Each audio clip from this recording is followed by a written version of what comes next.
to Unexpected Points. I am your host, Kevin Cole. I am joined today by Director of Data and Analytics at the NFL, Michael Lopez. You can follow him on Twitter at StatsByLopez. Michael, welcome. Kevin, thanks so much for having me. It's great to be here.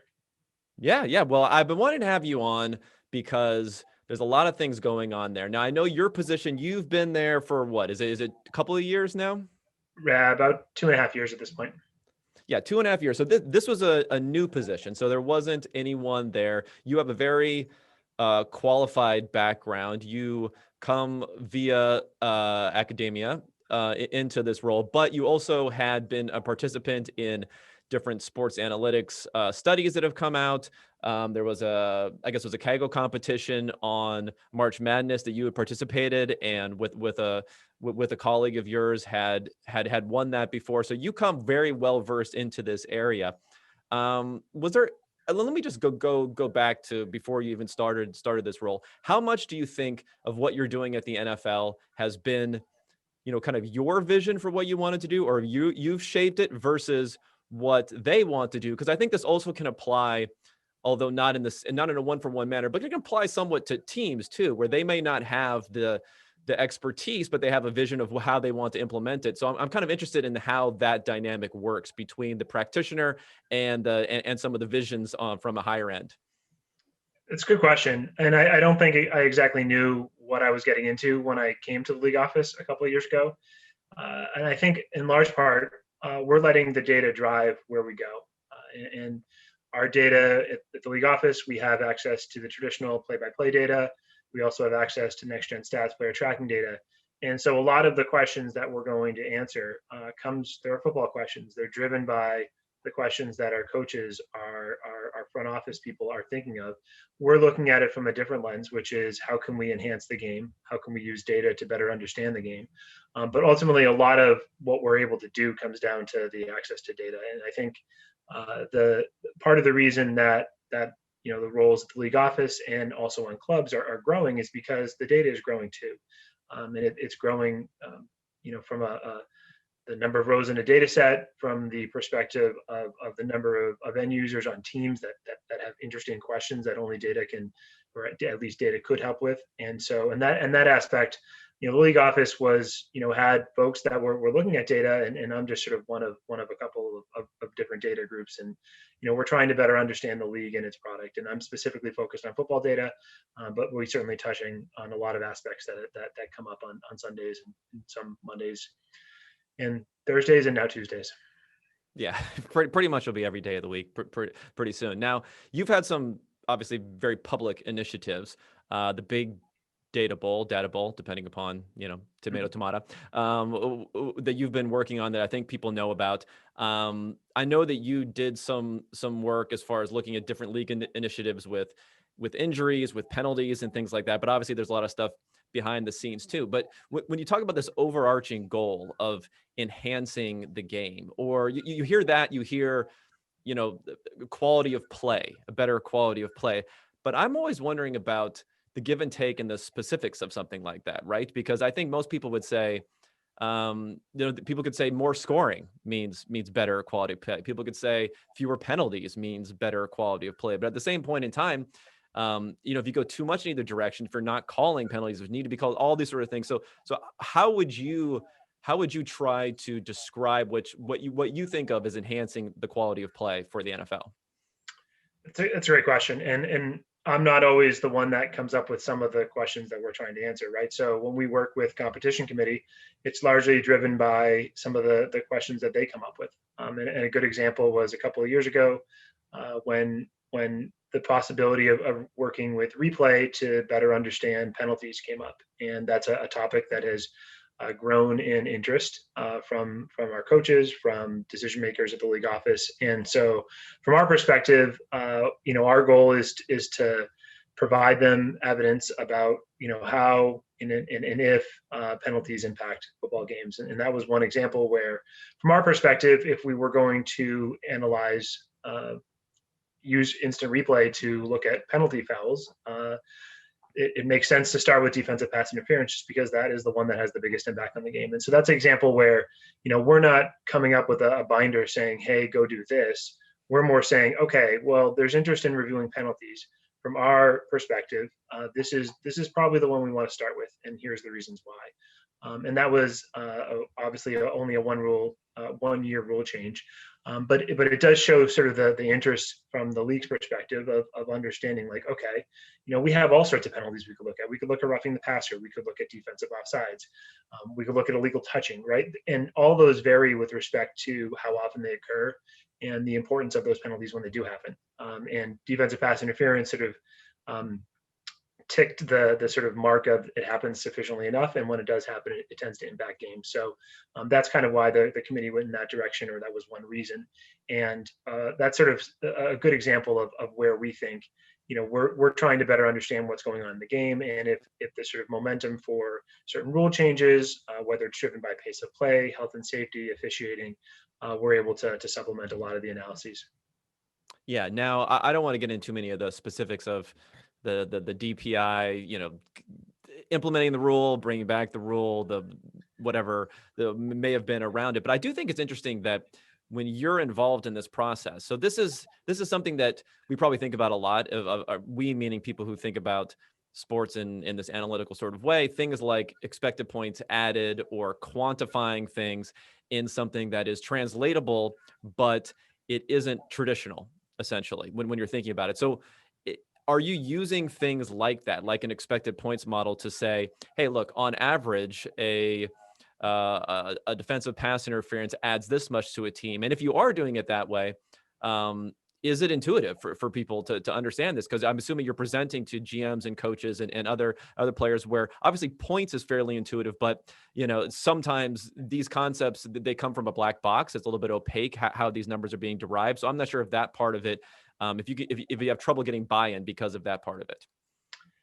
Honestly, I don't know the best way to answer those questions. I mean, I know what we did, and Yeah. what we try to do, which is we have to you have to present the metric in a way that is makes it usable for the end person that's interpreting this. And so, for our example, when we were talking about the swing in importance of penalties, we use win probability. And so we summed up the change in win probability from before to after a play.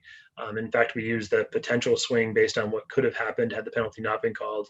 And you can also do the other ways when the penalty hadn't been called, et cetera. So you sort of do those calculations, and we didn't start by saying, here are our findings. We started by saying, here's what win probability is. And, at that point, we're in a room with representatives for certain teams. And so we can say, okay, here's an example of the Giants-Ravens game. And this is a game where there was a potential close defensive pass interference. And here's the swing in the chances for this team to that team. And you can look at the representative from the Giants and the Ravens and say, does that make sense, right? Does this swing of 15%, does that seem like how you felt when you were watching that game?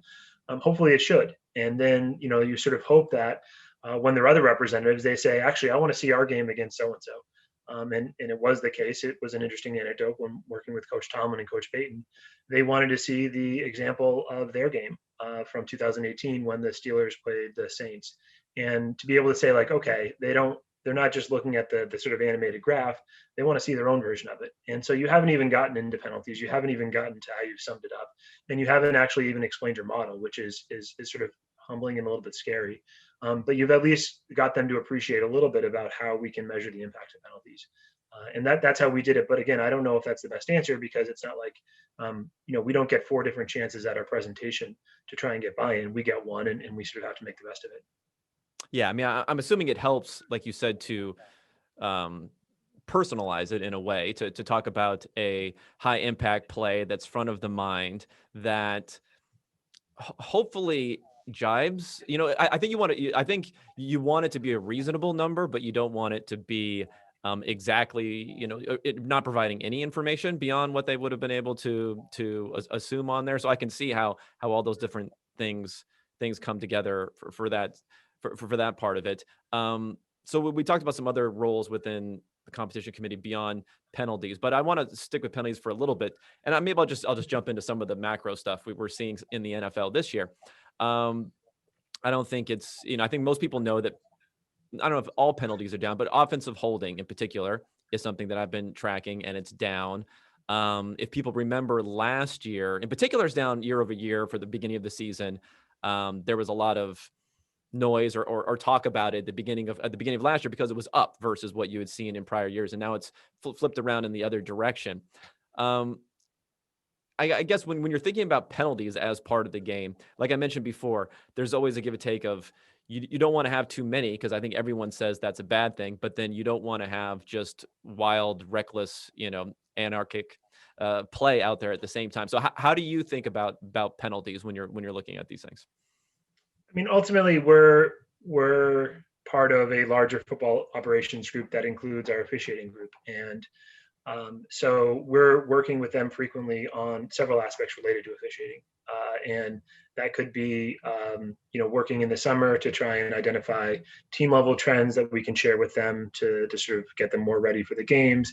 That can be sort of points of emphasis that various folks in our officiating department want to push or to sort of focus on this year.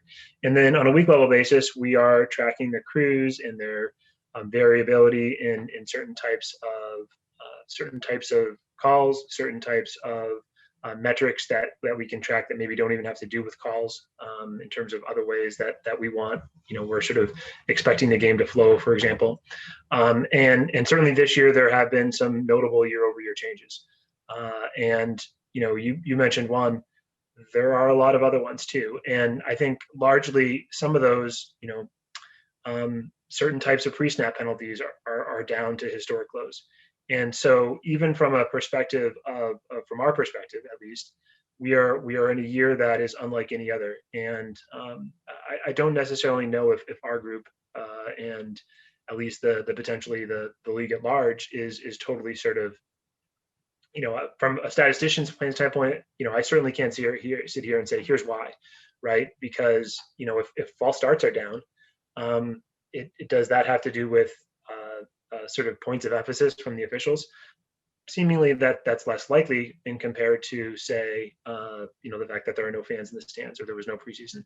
So our group is tasked with trying to analyze a lot of that data and try and figure out what has changed. And then, the corollary becomes, okay, given that it's changed, what is that responsible for in terms of the end product on Sunday? And that's where it gets pretty interesting, because there are a lot of other changes this year on the end product on Sunday too, with respect to points, margin of victories down, and the product itself certainly by those metrics, has changed. So has officiating played a role in terms of or has that changed? Yes, but again, it's hard to sort of pinpoint the reasoning.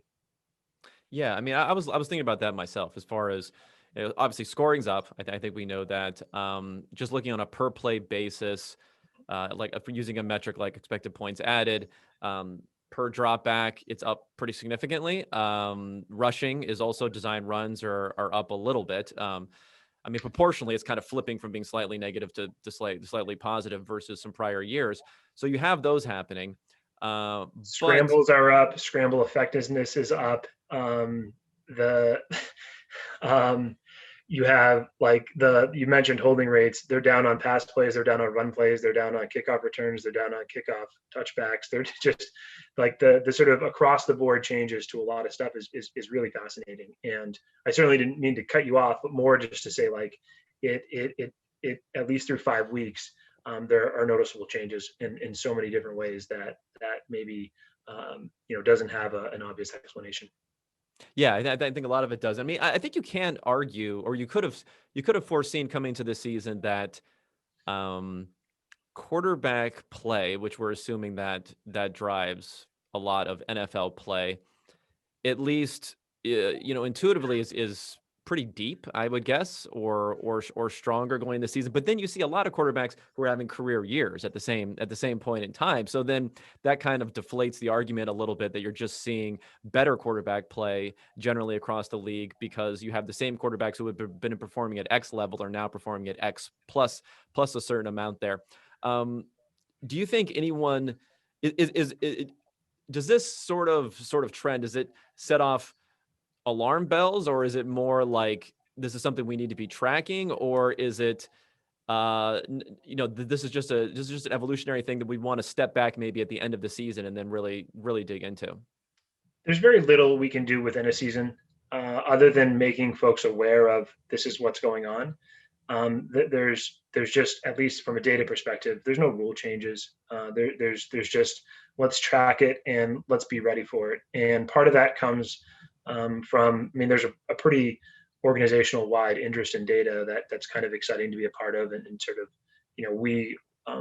I mentioned I came in 2018. At that point, our group was responsible for maybe 2-3 weekly reports. And at this point, we're sort of at least double that, maybe like 6 or 7. So, the sort of interest in like, okay, what's going on Sundays? Tell me as soon as you can Monday morning.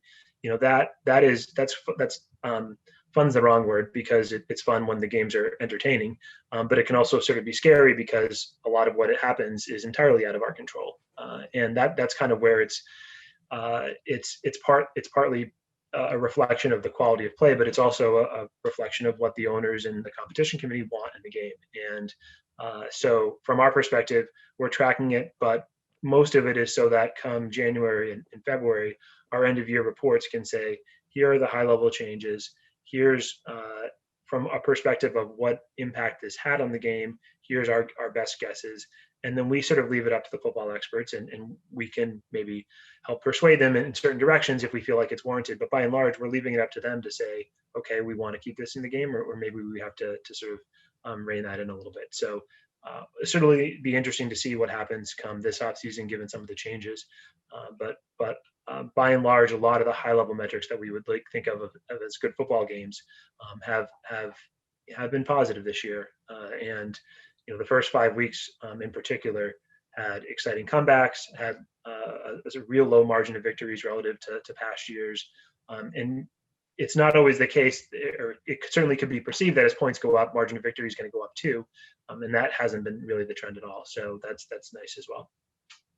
Yeah, I could also see how if you don't have any team intentionally slowing down their offense in order to if you don't have teams doing that as often, then that could also kind of enhance scoring, right? Because both teams are playing at a certain level where even if a team is behind, they're not really enhancing their efficiency. They're just playing faster in order just to score more points. So, but whereas a team that's ahead is actually lowering their efficiency purposefully to drain time. So I could see how the margin of victory thing ends up working out in favor of additional scoring. Well, a big thing in the media, probably too big, is fourth down decisions, 2-point decisions.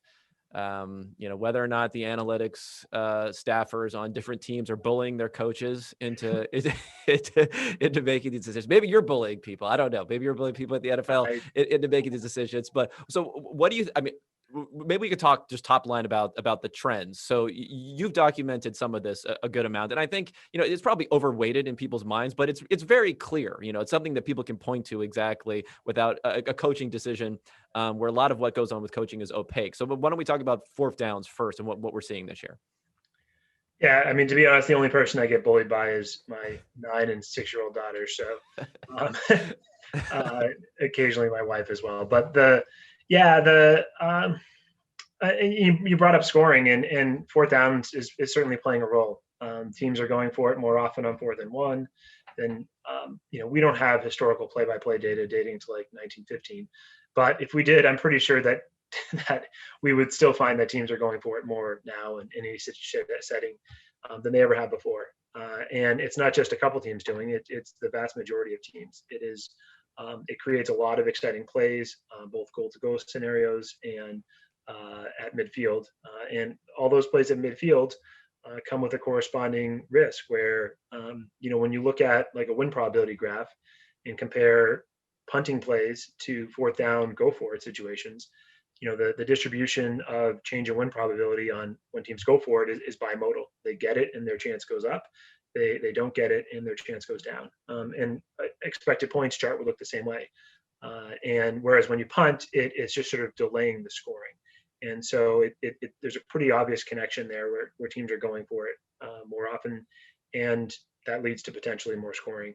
Interestingly, they're also converting more often this year, and I don't necessarily know if that's due to chance. I honestly think some of it is, Maybe there's something about not having a preseason for defenses that makes them less prepared to stop 4th and 1s. But teams are converting on something like 70+% of 4th-and-1 plays. Even 4th-and-2, 4th-and-3 success rates are overall up, and that sort of, right, that leads to more going for it, because if coaches can sort of do it once or twice and they convert, just the sort of human nature is to want to do it again.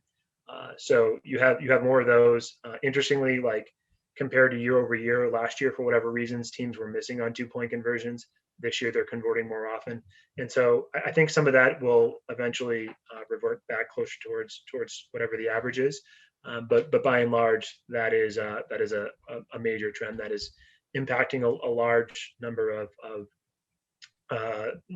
things in the game, and even something like really silly. Our group tracks punts out of bounds, and uh, I want to say, like, last year in a typical weekend, we would have like 15 or 20 punts out of bounds. This year, there was one weekend there was like 3, and there's fewer punts out of bounds because teams just aren't punting as often. And year over year, I think even just through week 5, we had like 140 fewer punts. From our perspective, this isn't all that surprising, but punts are generally, they're, at least relative to previous years, they're being returned less often, so more fair catches. You have, even when you don't have those, you still have a play that tends to have higher injury rates. It's the play that has the highest rate of penalties in the league. So you can certainly see reasoning that getting rid of those types of plays, or having fewer of those, could be good for football. But that's just sort of a one man's opinion. That's certainly not representative of the league. But yeah, 4th downs are up, and if 4th downs go up, that means fewer punting, and that means potentially more scoring. So that's certainly one trend we've picked up on, but so has a lot of other folks. Yeah. I think everyone's becoming, or more likely to be. We talk a lot about the Ravens last year and what happened, and there was definitely this feedback loop of success leading to trying more, leading to success, and then continuing on. Now, one of the favorite things that, well, I mean, you've done a lot of great stuff, and you've made public stuff too, which I really appreciate. But one of them was using the exact ball location when discussing 4th down, because I think that's extremely important, because if you have a 4th-and-1, it could be 1 inch.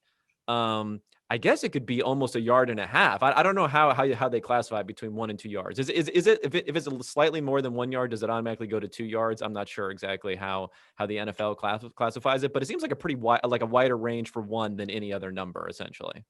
Yeah, realistically, it could be all the way up to 2 yards. And Oh, so okay, the it could be 4th all and this. Yeah. 2 is sort of beginning at the 2 yards. Now, obviously, that's kind of inexact, because those distances are measured from a scorer up in the booth, and lots of things could impact that: the TV angle, the angle from the booth. So there's certainly some overlap in those distances. But yeah, I think as we get the tracking data, one of the sort of first things that I've kind of historically wanted to do was just check.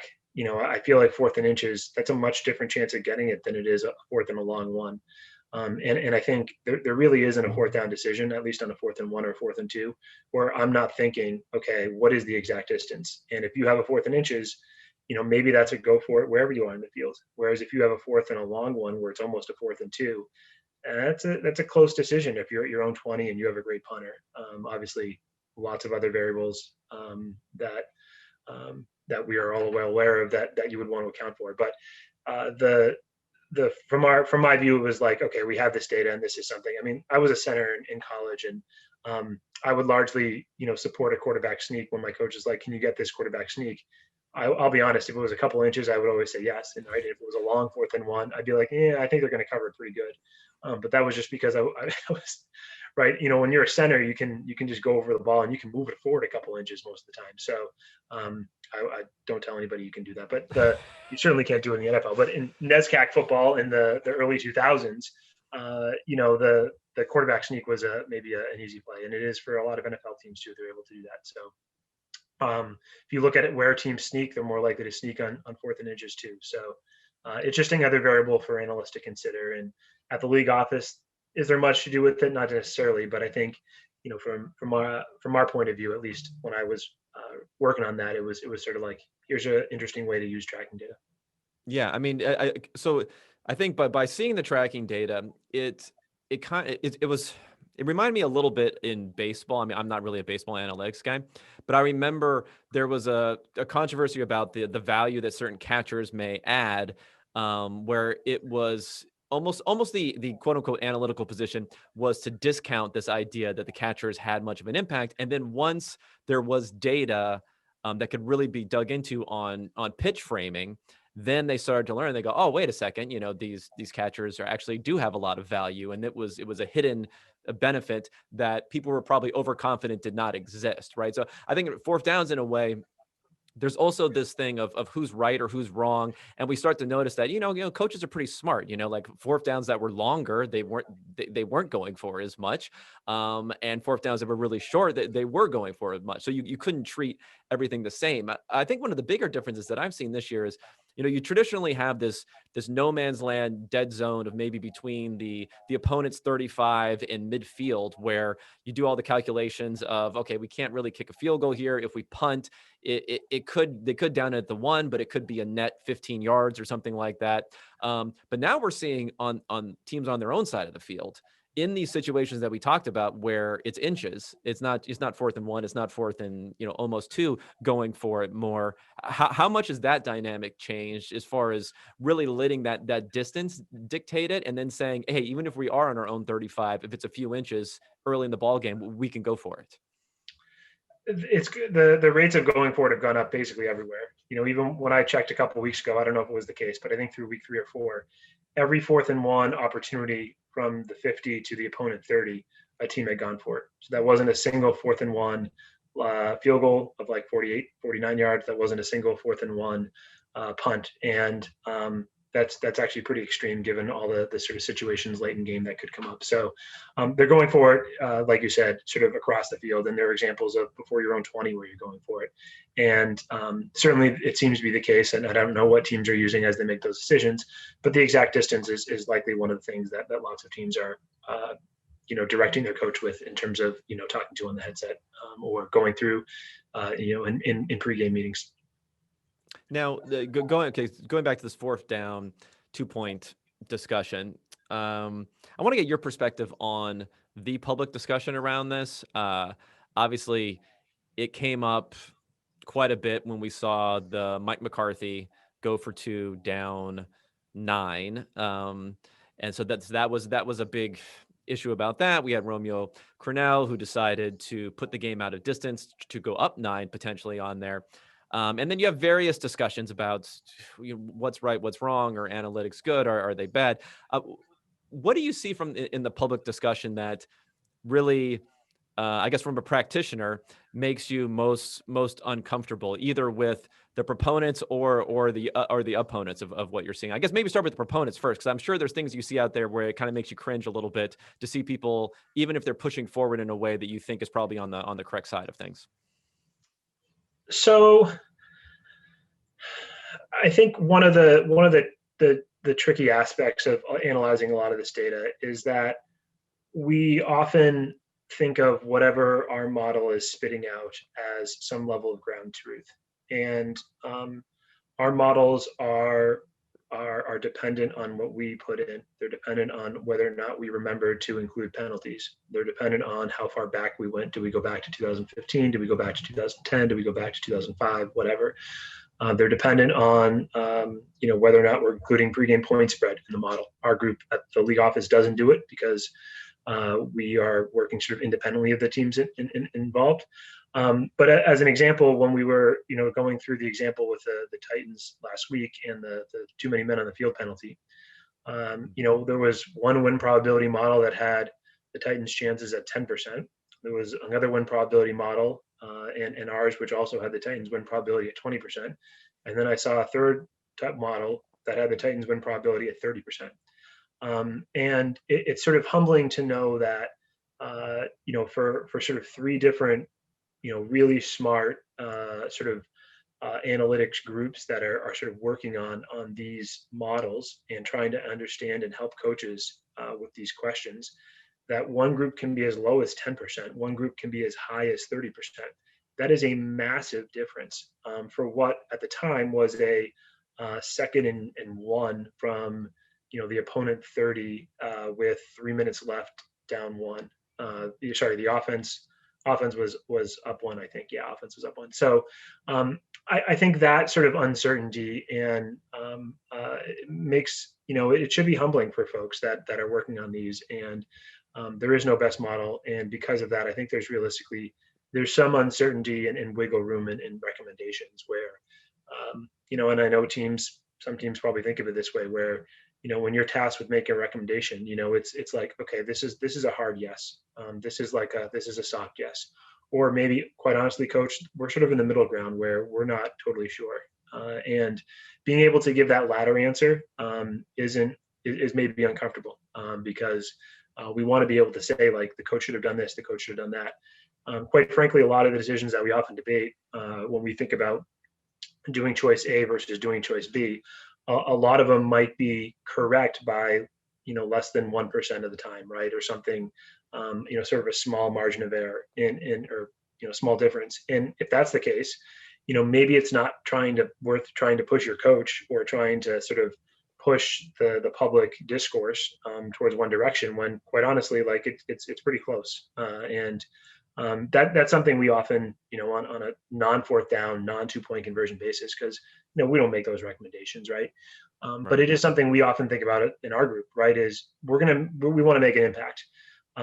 Where do we choose to make our impact in terms of, like, what are sort of our strongest arguments that are supported by data, as opposed to circumstances where, like, it maybe is unclear, how this would impact the game, or how we should be making recommendations. So that's probably one thing that I would think, and that's not necessarily it's not a critique of any particular model or any particular circumstance, but I think it's the acknowledgement that even as analysts, we're often wrong, and sort of to be, as you make your arguments, to understand, like, we could be, the baseball teams in the late 90s that were arguing that catchers weren't important, because we're getting more and better data all the time, and some of our arguments that we're making now might eventually actually come back to haunt us.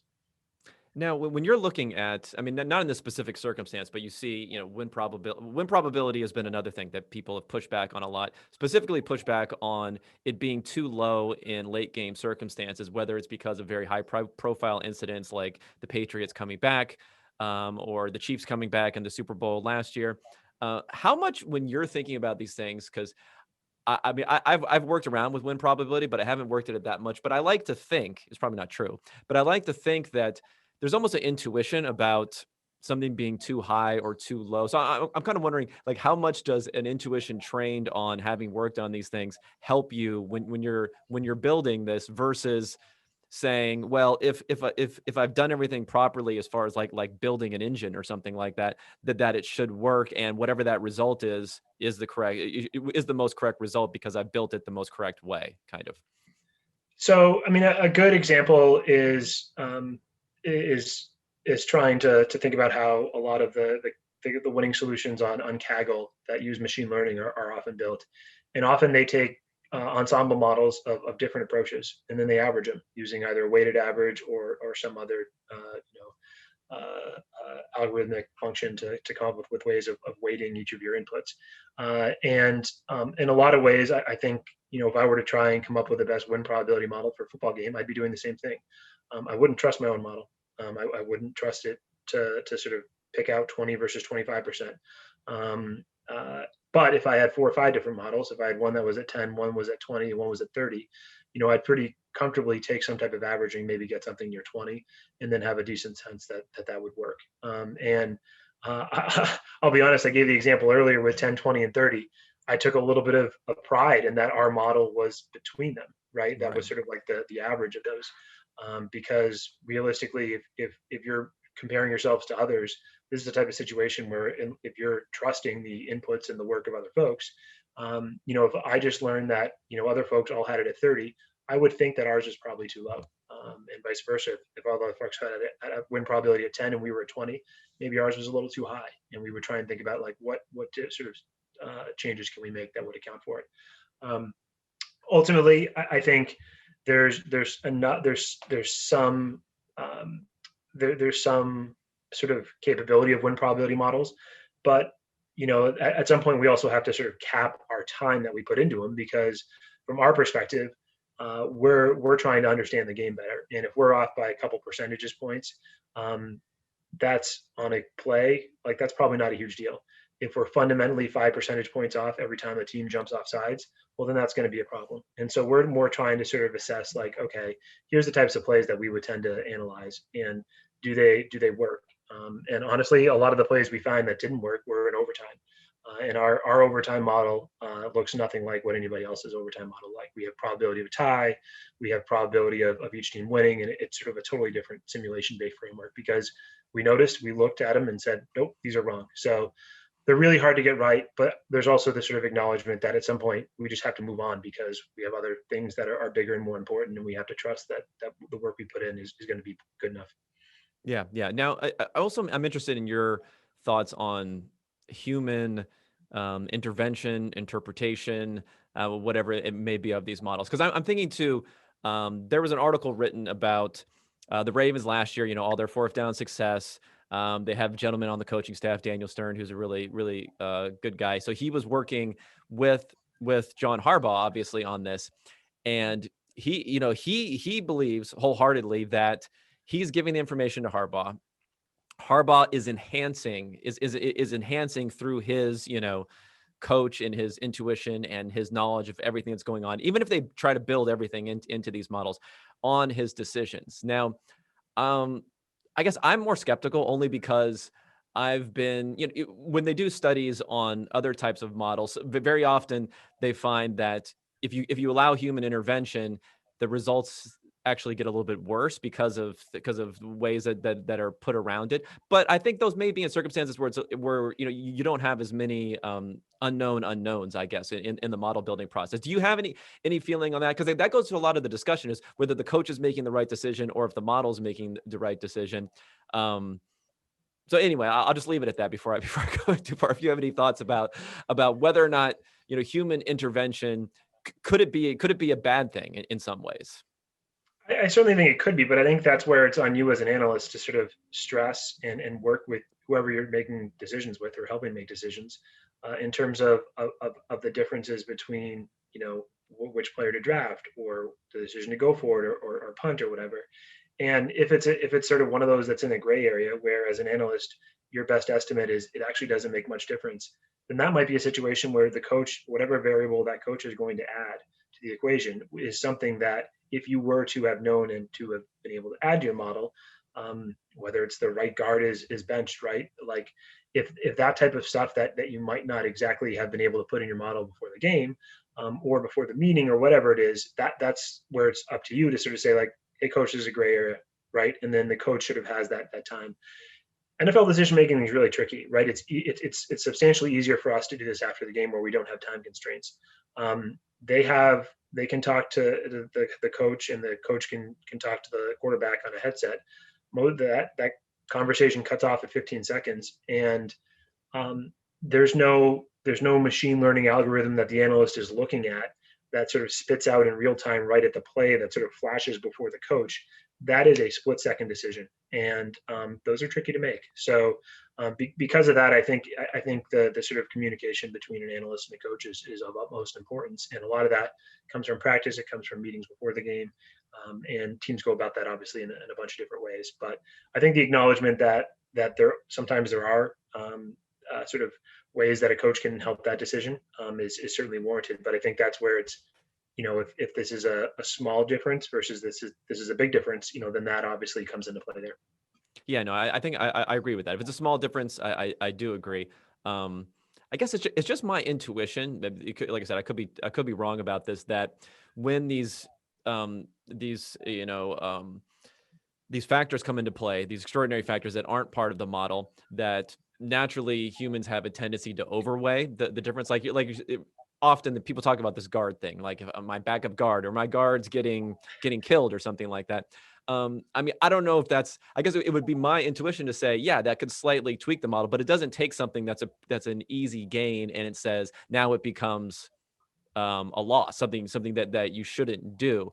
So is in those situations I'm a little more dubious, but I agree that most of them are very close. So obviously the coach is going to be adding some edge here. Okay, I want to get into big data bowl because I don't want to leave this stuff behind. So let's talk a little bit about this year's contest, previous year's contest. Tracking data is obviously a big part of what's going on there. This is Data Bowl number 3, correct? Correct. Okay, so this year, why don't we just talk about what we're doing this year, and then I'll bring in what had been done in previous years and maybe how it's been refined and things like that. Cool. So this year's theme focuses on the secondary, and it's hard not to talk about this year's theme without tying into what we've done before. Right. And so I'll actually go there, even though you didn't ask it. Our first year, we had a couple different themes.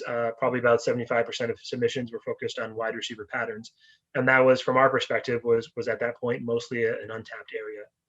Route identification, what were the best route combinations to run. We noticed that most folks were focusing on the passing game, so year 2 we came out and we did expected yards on run plays, and from our perspective, we sort of set a target that each participant last year had to come up with a distribution of potential outcomes on run plays and assign probabilities to those outcomes, and then the one that was most accurate over the last 4 weeks of the 2019 season, was the winner. So from our perspective, we did pass plays, we did run plays. We're sort of left with a couple other areas we haven't done. Linemen were certainly one we talked about. We do note that ESPN, which is one of our closest media vendors, has done a lot of excellent work in that space.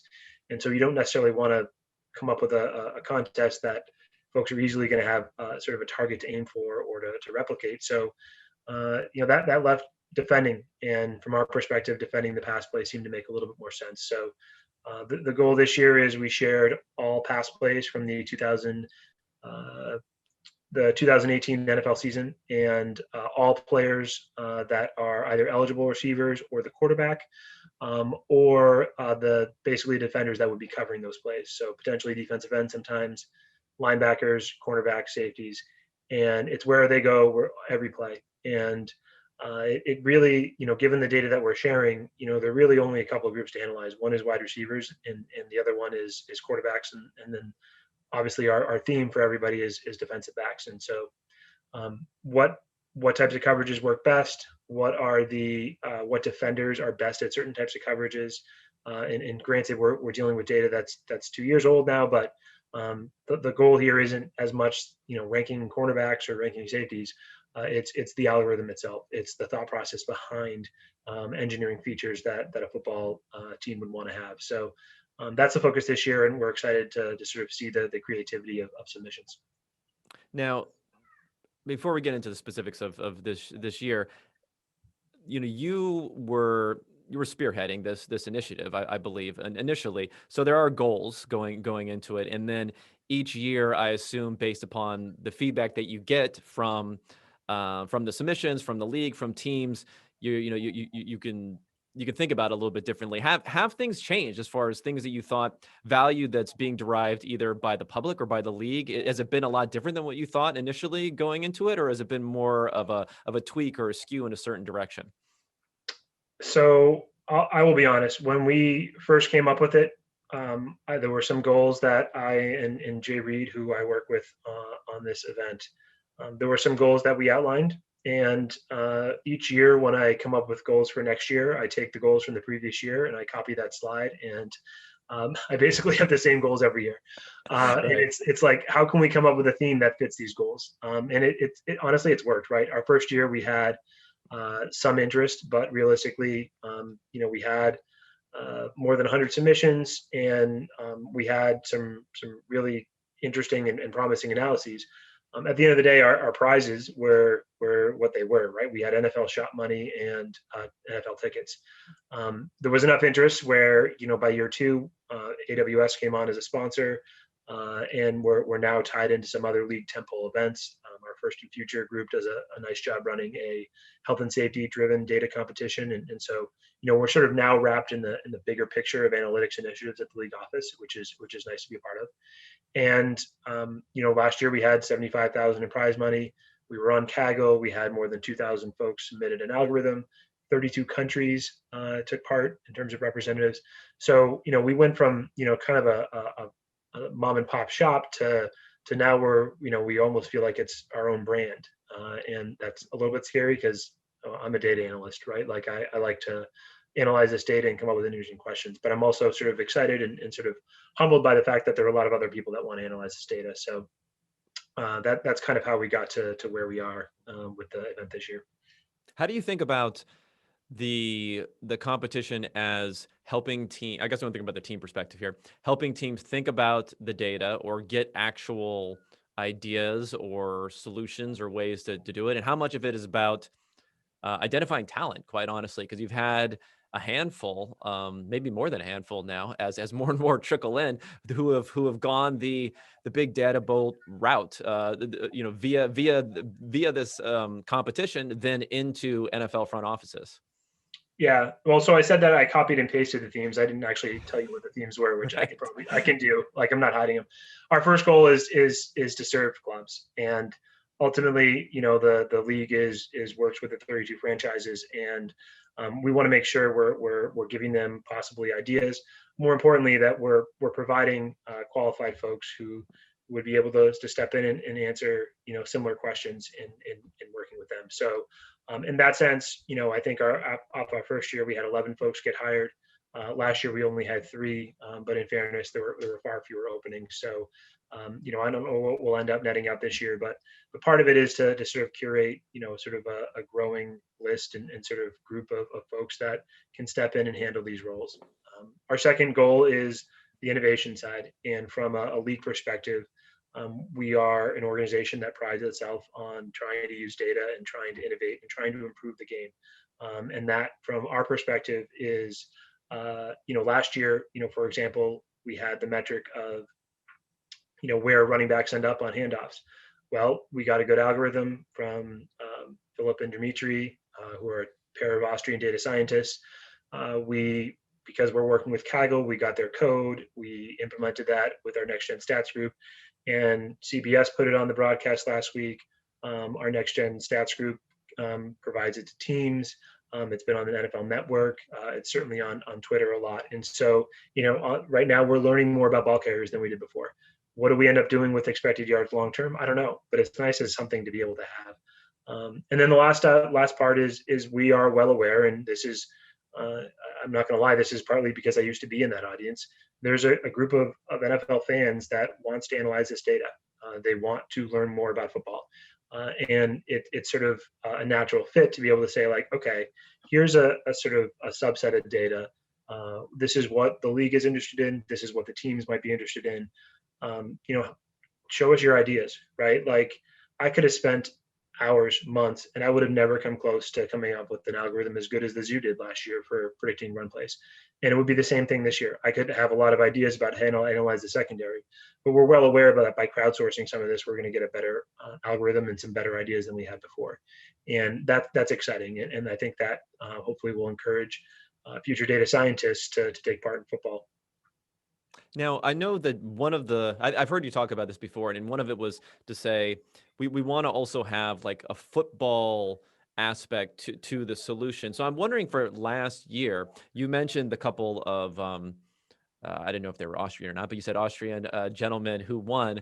Correct me if I'm wrong, but I don't think these guys even really knew what football, like they really understood anything about football going into the contest.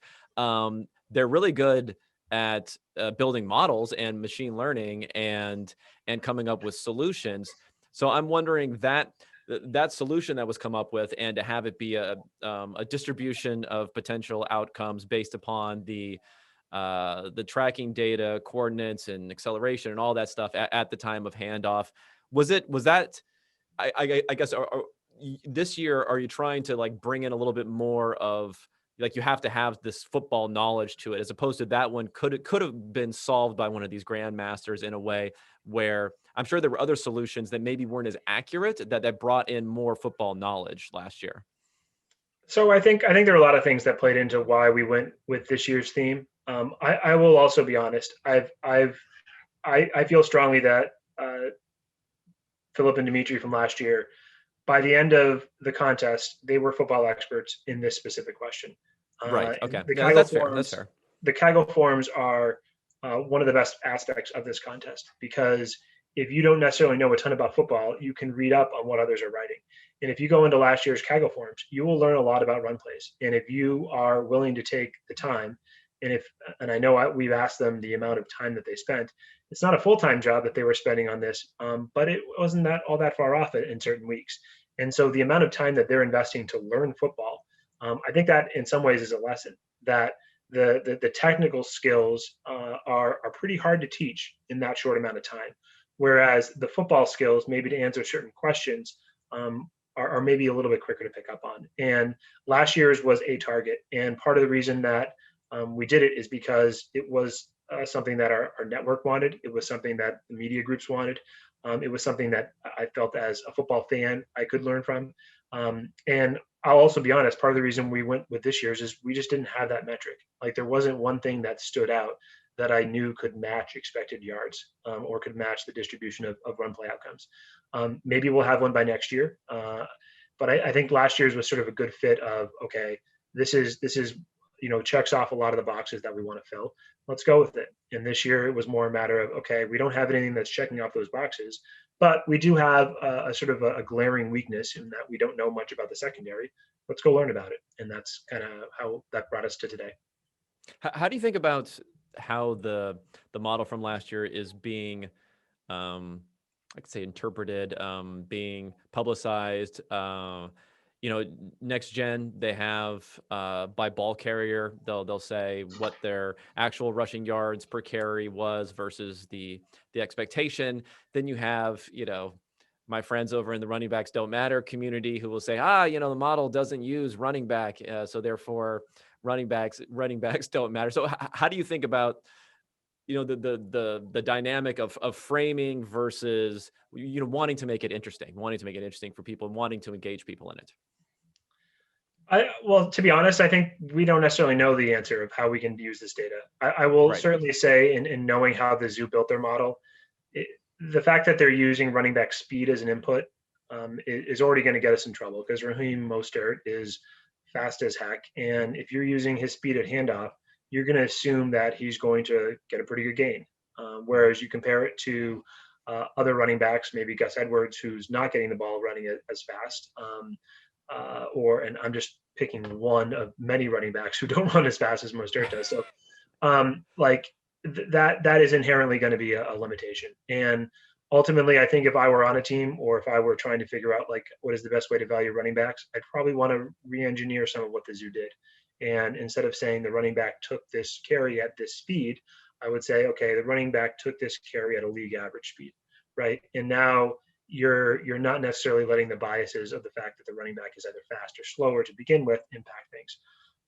Ultimately, though, I still think maybe there is some use here, and there's at this point a couple of years of this type of data, and I know clubs are trying to dive in to figure out what in this data is predictable, what is maybe more descriptive, and even if it's the case that this is a descriptive look at football, it's a descriptive look that we haven't had before. And being able to look back and say, okay, this carry was worth this carry was worth that. And even if that doesn't necessarily translate to this running back's going to be able to do it again, there's still some value in sort of understanding spacing. And I think maybe we move past running backs. Maybe we're using it to analyze play calls. Maybe we're using it to analyze offensive line blocking schemes. And right, like those aren't reliant on what the running back does, but that's sort of something that could also be considered. Yeah. I think there's like a limitless almost amount of analyzing you can do on positioning of players and all that sort of stuff and running the model. So I think it's fantastic. For this data bowl or for future ones going forward, is there any thought of or would there be any reason to not use tracking data again? I know it's the sexy thing, it's the big data thing, it's the next frontier sort of thing. But is there ever a worry of focusing too much on the tracking data, or assuming that you're going to be able to derive more out of it than is at least initially capable at these baby steps at the beginning? To be honest, we are always open to ideas, and if folks, whether it's PFF or whether it's uh, Joe or Christine on Twitter who want to add us and say, "Hey, go do this," like we'll do whatever. we're open to various ideas, and I don't think that we're necessarily tied to player tracking data, although I certainly think that given the novelty of this data, that some aspect of the tracking data would be interesting. We had a lot of possibilities that tied into this year that got nixed at the end, just because we wanted to keep folks focused mostly on the same type of analysis. But realistically, we're trying to balance what our clubs want, what sort of the folks in our media group and our next gen stats group think is interesting, what is feasible. Like, we don't want to necessarily come up with something that people just can't do in 3 or 4 months because it's too challenging for certain reasons.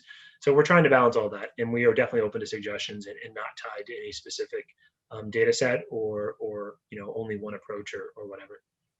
Yeah, well, I mean, again, this is just one of you thought about it, because definitely no criticism on my part, because I think it's been fantastic. It's bringing so many people into the game. The way it's been able to apply is really cool, and like we mentioned before, it's feeding people into a career that they may not have even really thought was a possibility before. So it's very exciting from everyone on our side of the world. And so you put the official announcement out today.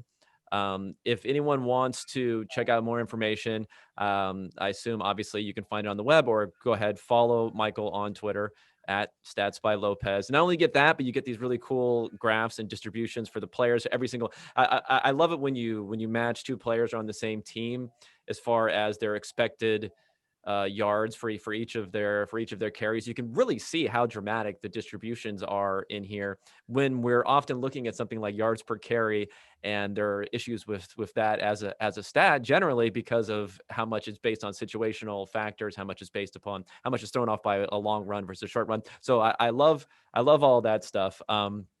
And I just want to thank you for your time today. This has been great, and the NFL is better for having you there. So I appreciate the fact that you made this transition to the NFL. Yeah, I mean, thanks for having me. And from my perspective, it's and hopefully my guess is you share the same way. It's an exciting time to be in football data, and there's only 16 games in a season. There's only 160 plays in a game, and there's just sort of a small sort of sample size with which to sort of have an impact and better understand what's going on. But on the counterpoint is that, like, it just makes the edges that we can come up with as analysts all the more important. And so because of that, I just see football data growing, and it's fun, at least at the league office, to be a part of that. Yeah, no, I wholeheartedly agree. I just kind of wish now I had a little bit more technical capability, to be quite honest, with a lot of this stuff here, because these guys are serious on there. But at least I can just comment on what other people are doing, which is a lot more fun than having to go and do it myself. So once again, appreciate it, Michael, for you coming on. Follow him on Twitter at Stats by Lopez, and for everyone out there listening, I'll be talking at you next week. Thanks. You want to get rid of me and get back to more great PFF YouTube content? All you have to do is push that button right there and subscribe. Thanks for watching.